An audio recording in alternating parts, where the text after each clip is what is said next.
क्या आपने कभी किसी दिन सुबह उठकर सोचा, बस अब बहुत हो गया, अब मुझे अपनी जिंदगी बदलनी है। लेकिन कुछ दिन बाद ही सब ठंडा पड़ गया, जैसे कोई सपना था जो खुद ही आंखें मूंद कर सो गया। कभी सोचा, क्यों, क्या कमी थी? सपना बड़ा था, आप भी सच्चे थे, फिर क्या चूक हो गई? यही जवाब लेकर हम आज आए हैं, एक ऐसी किताब के साथ जो आपको सिखाएगी कि जिंदगी को केवल मोटिवेशन से नहीं, बल्कि एक ठोस सोच और सिस्टम से बदला जाता है। स्वागत है दोस्तों, आप देख रहे हैं ऑडियो बुक 177 और आज हम बात कर रहे हैं successful peoples emotions and views, लेखक लोकेश्वरन के। ये किताब सिर्फ एक आइडिया नहीं, बल्कि एक रोड मैप है जो बताती है कि कैसे भावनाओं को समझकर, सिस्टम बनाकर आप वो इंसान बन सकते हैं जिसे आप हर सुबह आईने में ढूंढते हैं। अब चलिए इस परिवर्तन की यात्रा की पहली सीढ़ी पर कदम रखते हैं। स्टेप 1, अपनी भावनाओं को समझो। सफलता का असली प्रारंभ। अगर आप अपने डर से भागते हैं, तो डर और तेजी से आपका पीछा करता है। अगर आप अपने गुस्से को दबाते हैं, तो वो किसी दिन फट पड़ता है, और अगर आप अपनी निराशा को अनदेखा करते हैं, तो वो धीरे धीरे आपकी आत्मा को खोखला कर देती है। यही कारण है कि इस किताब में लोकेश्वरन के सबसे पहले कहते हैं, सफलता की शुरुआत बाहर से नहीं, भीतर से होती है। रिसर्च की झलक। स्टैनफोर्ड यूनिवर्सिटी की एक स्टडी कहती है, इमोशनल रेगुलेशन यानी भावनाओं को समझना और उन्हें सही दिशा में मोड़ना किसी भी इंसान की प्रोफेशनल और पर्सनल सफलता में सबसे बड़ा रोल निभाता है। यानी आईक्यू से ज्यादा जरूरी है ईक्यू, यानी इमोशनल क्वोशेंट। और यही ईक्यू बनता है तब जब हम अपने अंदर उठने वाली भावनाओं को पहचानना और प्रबंधित करना सीखते हैं। असली जीवन का उदाहरण। मान लीजिए कोई छात्र है जो हर बार परीक्षा से पहले नर्वस हो जाता है। हर बार सोचता है, मैं फेल हो जाऊंगा, मेरे से नहीं होगा।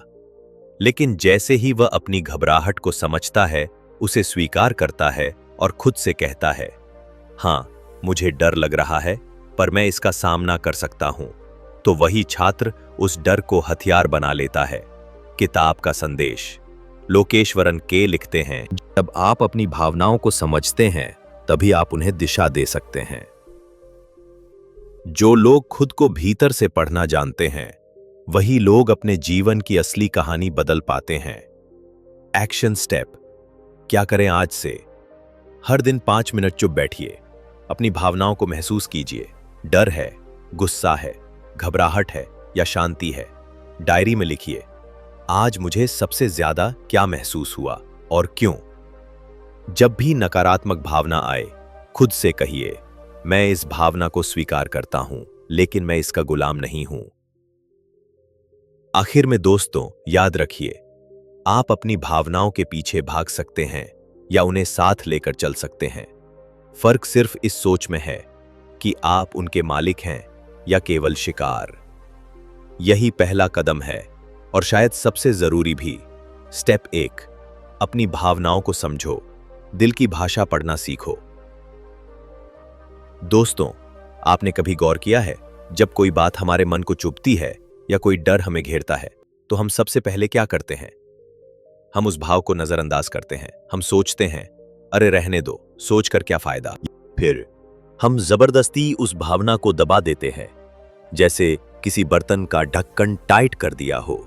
लेकिन अंदर की बात तो यह है, जितनी जोर से आप किसी भावना को दबाते हो, वो उतनी ही तेजी से उबलकर बाहर आती है। लेखक लोकेश्वरन के कहते हैं कि सफल लोग दूसरों से पहले खुद से ईमानदार होते हैं। वो अपने अंदर की आवाज सुनते हैं, चाहे वो डर हो, चिंता हो या गुस्सा। क्योंकि जब आप अपने मन की सच्ची भावना को पहचान लेते हैं, तभी आप अपने व्यवहार को बदल सकते हैं। एक छोटा उदाहरण सोचिए, आप किसी इंटरव्यू के लिए जा रहे हैं। आपका मन कहता है, मुझे डर लग रहा है, क्या होगा अगर मैं फेल हो गया? अब दो तरह के लोग होते हैं। पहला, डर को दबा देता है लेकिन अंदर अंदर कांपता रहता है। नतीजा, इंटरव्यू में हकला जाता है, जवाब अधूरे देता है। दूसरा, डर को स्वीकार करता है, खुद से कहता है, हाँ मैं नर्वस हूं, लेकिन यह सामान्य है, मैं गहरी सांस लूंगा और पूरी ईमानदारी से बात करूंगा। अब बताइए, कौन ज्यादा चांस लेगा सफल होने का? बिल्कुल दूसरा, क्योंकि उसने अपने डर को छुपाया नहीं, समझा। रिसर्च क्या कहती है? हार्वर्ड यूनिवर्सिटी की एक रिसर्च बताती है कि जो लोग अपनी भावनाओं को लेबल करते हैं, यानी जिनके पास शब्द होते हैं अपने महसूस करने के लिए, वो लोग तनाव को बेहतर मैनेज करते हैं और मुश्किल हालातों में ज्यादा समझदारी से निर्णय लेते हैं। इसे name it to tame it कहा जाता है। यानी अगर आप कह सकें कि मैं इस वक्त निराश महसूस कर रहा हूं और ये इसलिए क्योंकि मेरी मेहनत का नतीजा नहीं आया, तो आप उस भावना पर काबू भी पा सकते हैं। फिर समाधान क्या है? भावनाओं को नकारना नहीं है, उन्हें समझना है। इन्हें अपनी कमजोरी नहीं, अपनी सुपर पावर बनाना है। एक्शन स्टेप क्या करें? हर रात 5 मिनट अकेले बैठिए, एक डायरी लीजिए और लिखिए, आज मैंने क्या महसूस किया। उदाहरण, आज जब बॉस ने डांटा तो मुझे गुस्सा आया और थोड़ी बेइज्जती भी महसूस हुई। भावना के पीछे की वजह जानिए। खुद से पूछिए, क्यों गुस्सा आया, क्यों डर लगा, क्या इस भावना के पीछे कोई पुराना अनुभव है? एक सवाल रोज खुद से पूछिए, क्या यह भावना मेरी मदद कर रही है या मुझे रोक रही है? यह छोटा सा अभ्यास जो आपको दिन के केवल 5-7 मिनट लेगा, धीरे धीरे आपके अंदर एक क्लैरिटी लाएगा। आपको समझ में आने लगेगा कि आप कब भागते हैं, कब डरते हैं और कब आपका अंदर का सबसे अच्छा वर्जन बाहर आता है। निष्कर्ष, इस पहले स्टेप की एक ही लाइन में सीख, जब तक आप अपनी भावनाओं को नहीं समझते, तब तक आप अपने फैसलों को नहीं सुधार सकते। सफल लोग हर दिन खुद से बात करते हैं। वो भागते नहीं, रुकते हैं, सुनते हैं अपने दिल की आवाज को और फिर उस पर सोच समझकर आगे बढ़ते हैं। आप बताएं, क्या आप आज रात सिर्फ 5 मिनट अपने मन की आवाज सुन सकते हैं? अगर हां, तो आप पहले स्टेप पर चल चुके हैं। स्टेप 3, नकारात्मक सोच को जड़ से काटो। अंदर के दुश्मन को पहचानो जरा। सोचो, अगर कोई हर रोज तुम्हें ताना मारे, तुम्हारे सपनों को नीचा दिखाए, तुम्हारी हिम्मत तोड़े, तो क्या तुम उसके साथ रहना चाहोगे? नहीं ना? लेकिन एक मिनट, अगर मैं कहूं कि वो इंसान तुम खुद हो, हाँ, वो नकारात्मक आवाज जो कहती है तू कुछ नहीं कर सकता, सब बकवास है, तेरे बस की बात नहीं है, वो आवाज कोई और नहीं, हमारा अपना दिमाग बोलता है, जो डर से, अनुभवों से या समाज की कंडीशनिंग से नेगेटिविटी का जाल बुन देता है। सफल लोग इस अंदरूनी आवाज को कैसे हराते हैं? लोकेश्वरन के इस स्टेप में बड़ी ही गहराई से बताते हैं कि सफल लोग अपने माइंड के अंदर चल रहे नेगेटिव डायलॉग को पहचानते हैं और फिर उसे साफ साफ टोकते हैं। वो अपने अंदर की उस कमजोर सोच से कहते हैं, शांत हो जा, अब से तुझे मैं चलाऊंगा, तू मुझे नहीं। एक छोटी लेकिन सच्ची कहानी कल्पना करो। एक लड़की का नाम है संध्या। संध्या हमेशा सोचती थी कि वो दूसरों जितनी अच्छी नहीं है। जब भी कोई उससे कहता, तू बहुत बढ़िया बोलती है, वो कहती, नहीं यार, बस ऐसे ही।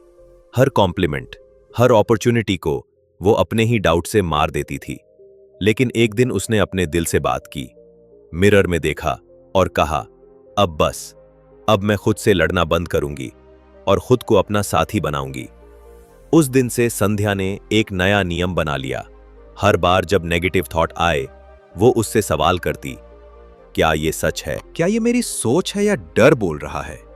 क्या मैं चाहती हूं कि ये विचार मेरी जिंदगी को चलाए? धीरे धीरे उसके अंदर की नेगेटिविटी धीमी पड़ने लगी और वो बनने लगी अपनी सबसे बड़ी सपोर्टर। साइकोलॉजी क्या कहती है?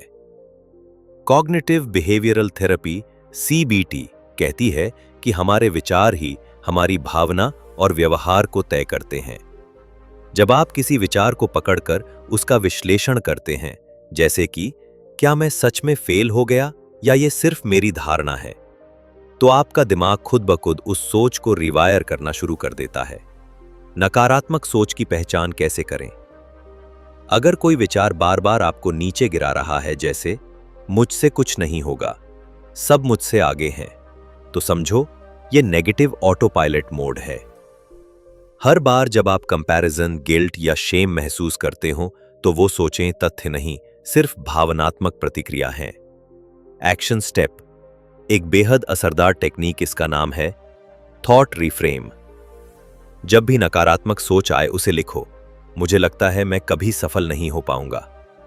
अब उसे तर्क के साथ पलटो, मैंने अभी तक हर स्टेप खुद सीखा है, धीरे धीरे आगे बढ़ रहा हूं, सफल होना मेरे बस में है।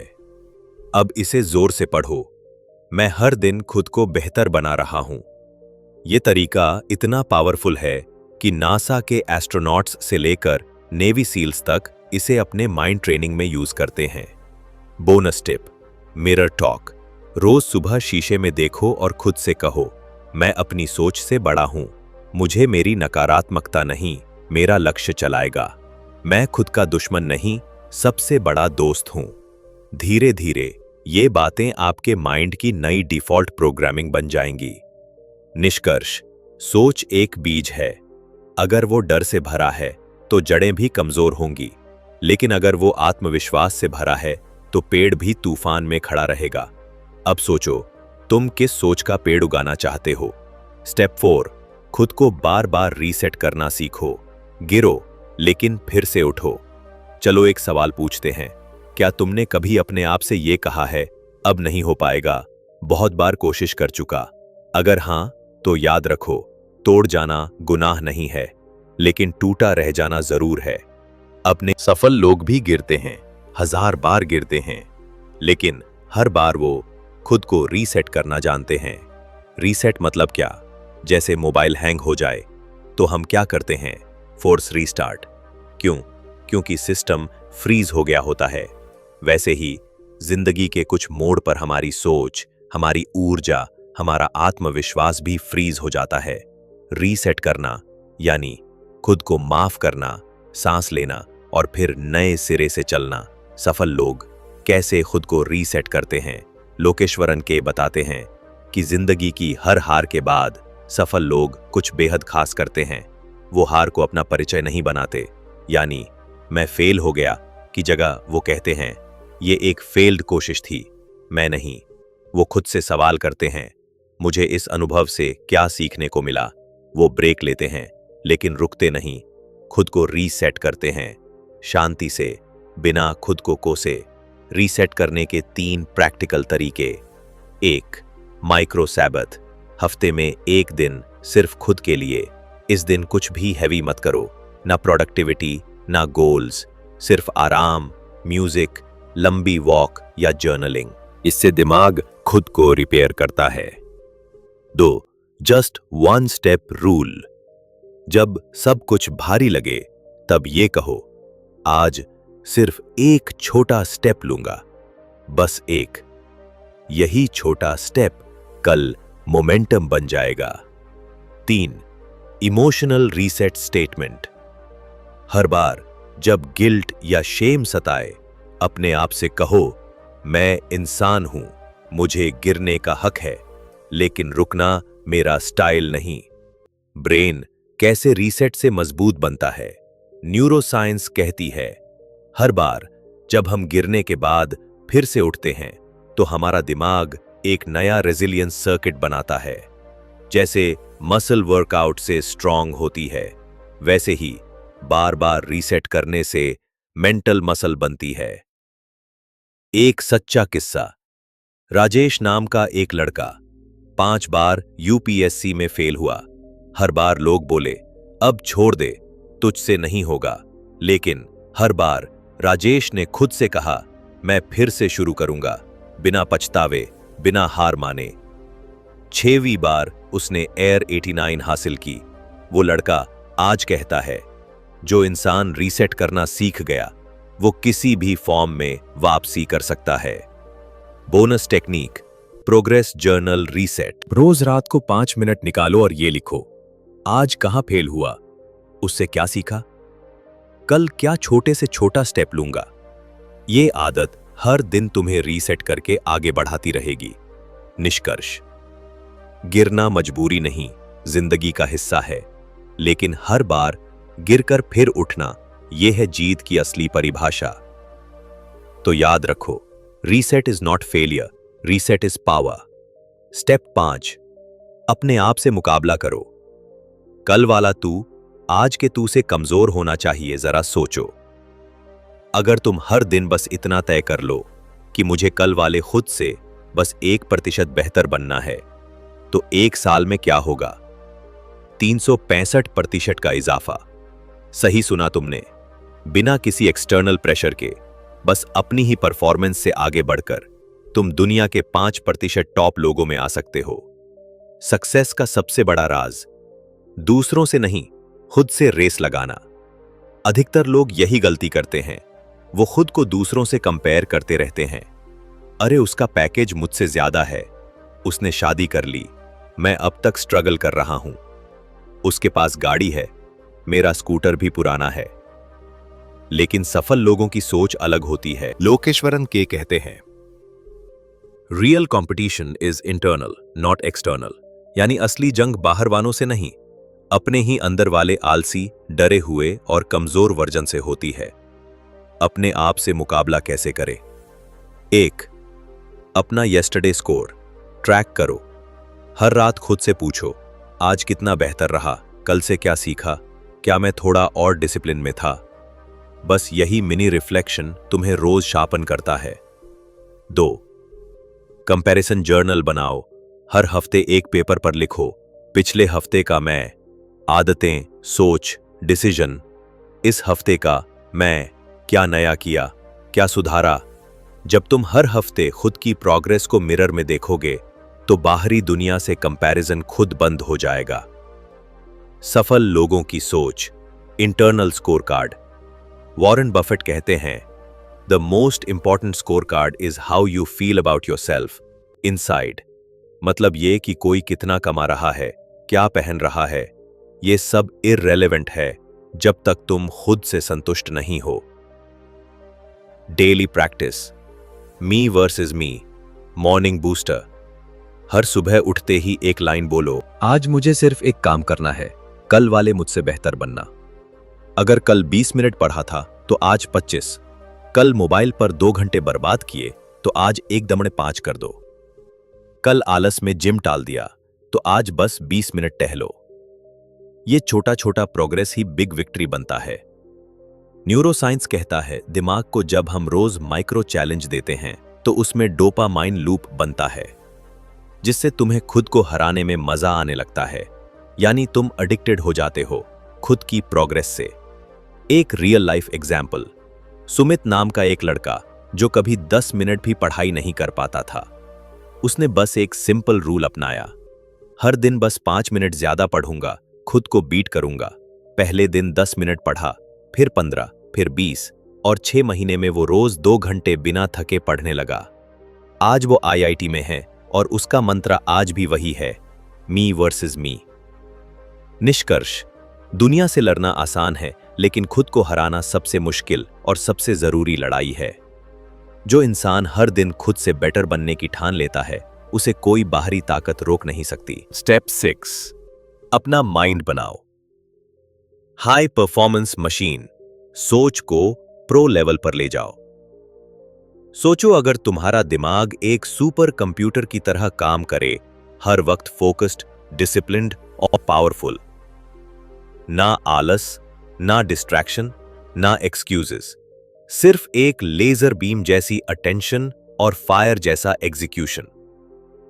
ऐसा दिमाग कोई जादू से नहीं बनता, बल्कि मेंटली टफ लोगों की आदतों से बनता है। माइंड को हाई परफॉर्मेंस मोड में लाने के 4 रहस्य। 1, माइंड को कमांड दो, कंफ्यूजन मत दो। साधारण लोग सोचते हैं पता नहीं क्या करना है, जबकि सक्सेसफुल लोग दिमाग को साफ साफ कमांड देते हैं, आज मुझे सिर्फ ये 3 काम पूरे करने हैं, चाहे जो हो जाए। याद रखो, दिमाग मशीन है, कमांड दोगे तो काम करेगा, कंफ्यूजन दोगे तो हैंग हो जाएगा। 2, मॉर्निंग में माइंड को प्राइम करो। हर सुबह अपने दिमाग को एक स्ट्रॉन्ग स्टार्ट दो। 5 मिनट ग्रैटिट्यूड, किस बात के लिए थैंकफुल हो। 5 मिनट पॉजिटिव सेल्फ टॉक, मैं कर सकता हूं, मैं लायक हूं। 5 मिनट गोल विजुअलाइजेशन, मेरा मिशन क्या है आज। इसे कहते हैं मेंटल प्राइमिंग, जिससे दिमाग रेडी होता है पूरे दिन के लिए, बिल्कुल जिम के पहले वार्म अप जैसा। 3. डिस्ट्रैक्शन को डिटॉक्स करो। हार्वर्ड की एक रिसर्च कहती है, एक एवरेज इंसान का ध्यान हर 47 सेकंड में भटकता है। अब सोचो, अगर तुम हर थोड़ी देर में व्हाट्सएप, इंस्टा या रैंडम सोच में उलझते रहोगे तो परफॉर्मेंस कहां से आएगी। Pro tip, pomodoro technique use करो। 25 minute intense focus plus 5 minute break. Work mode में नोटिफिकेशंस बंद रखो। एक डिस्ट्रैक्शन पार्किंग लॉट बनाओ, मतलब जो आइडियाज या थॉट्स आ रहे हैं उन्हें नोट कर लो, बाद में सोचेंगे। 4. माइक्रो डिसिप्लिन से मैक्रो रिजल्ट्स बनते हैं। मेंटल हाई परफॉर्मेंस का मतलब ये नहीं कि तुम रोबोट बन जाओ, मतलब ये है कि तुम रोज छोटी छोटी आदतों से अपने माइंड को शार्पन करते जाओ। जैसे रोज 10 पन्ने पढ़ना, रोज सुबह 30 मिनट बिना फोन के रहना, दिन में एक बार डीप थिंकिंग टाइम रखना। ये सब मिलकर दिमाग को रीवायर्ड करते हैं, जैसे पुराने वायरिंग को निकालकर न्यू फाइबर ऑप्टिक डाल दिया हो। रिसर्च क्या कहती है? स्टैनफोर्ड यूनिवर्सिटी के प्रोफेसर एंड्रू हुबरमैन कहते हैं, माइंड को ट्रेन किया जा सकता है अगर हम इसे रिवॉर्ड बेस्ड सिस्टम में डालें।